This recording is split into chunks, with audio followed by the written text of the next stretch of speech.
অফিসে বসে নয়, মাঠ পর্যায়ে কাজ করলে প্রান্তিক এলাকায় সম্পদের উন্নয়ন হবে বলে মন্তব্য করেছেন মৎস্য ও প্রাণী সম্পদ প্রতিমন্ত্রী সুলতান সালাউদ্দিন টুকু। রাজধানীর ফার্মগেটে বাংলাদেশ কৃষি গবেষণা কাউন্সিলে বিশুদ্ধ জাতের ব্ল্যাক বেঙ্গল ছাগল ও ভেড়া সম্প্রসারণে পাইলট প্রকল্প সভায় একথা বলেন মৎস্য ও প্রাণী সম্পদ প্রতিমন্ত্রী সুলতান সালাউদ্দিন টুকু। বলেন, শহীদ জিয়া কৃষি সম্প্রসারণে যে উদ্যোগ নিয়েছিলেন সেই ধারাবাহিকতা পুনরায় অব্যাহত রাখবে বর্তমান সরকার।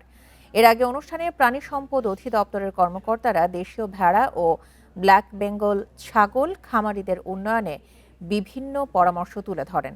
এই পাইলট প্রকল্প ধাপে ধাপে দেশের প্রতিটি এলাকায় চালু করা হবে বলেও জানান বক্তারা।